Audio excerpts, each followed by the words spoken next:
আলু, পটল, বেগুন দিয়ে পাঙ্গাস মাছের ঝোল রান্না করার জন্য যা যা লাগবে সব কিছু আমি গুছিয়ে নিয়েছি। এখানে আমি নিয়েছি সরিষার তেল, পেঁয়াজ কুচি, কাঁচামরিচ, ধনিয়া পাতা, আলু, বেগুন, পটল, স্বাদমতো নুন, জিরার গুঁড়া, ভাজা জিরার গুঁড়া, আদা রসুন বাটা আর পাঙ্গাস মাছ। পাঙ্গাস মাছগুলো আমি এরকম করে সাইজ করে কেটে ভালো করে ধুয়ে পরিষ্কার করে নিয়েছি। এখন আমি মাছগুলো ম্যারিনেট করে নেব।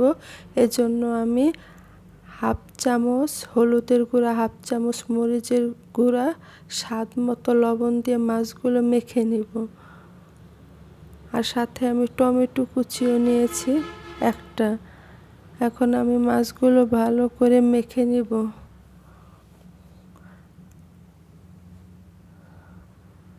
মেখে এবার আমি রান্না চলে আসলাম।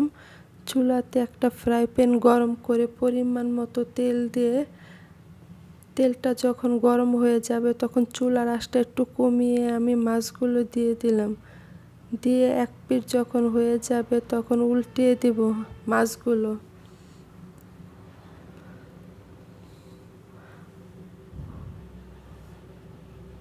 যারা পাঙ্গাস মাছ খেতে চান না তারা যদি এইভাবে রান্না করে খান তাহলে অনেক মজার হয় এভাবে রান্না করলে।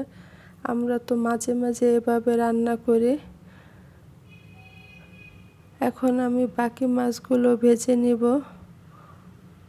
এই যে বাকি মাছগুলো আমার ভাজা হয়ে গেছে, এখন আমি নামিয়ে নেব।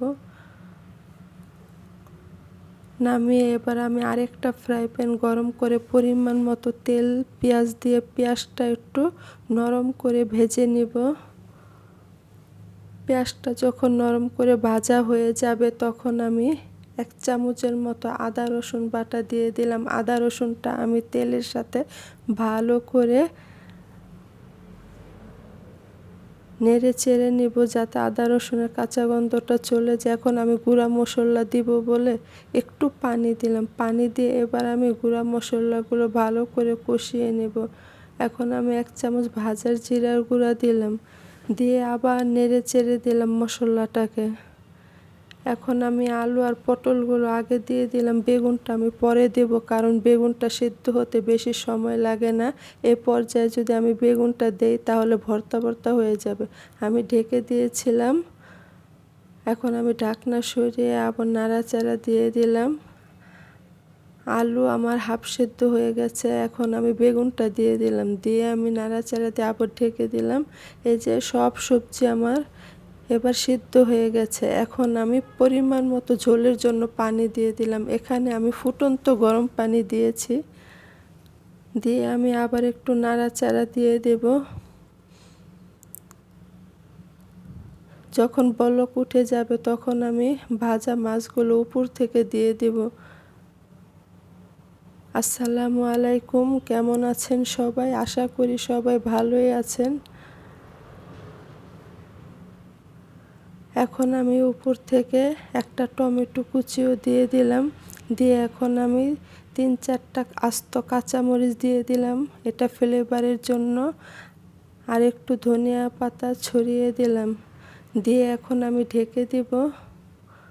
এই যে ঢাকনা সরিয়ে দিলাম। 10 মিনিট পর আমি ফিরে এলাম। আমার এখন তরকারিটা হয়ে গেছে। আর দেখেন তরকারির কালারটা কত সুন্দর হয়েছে।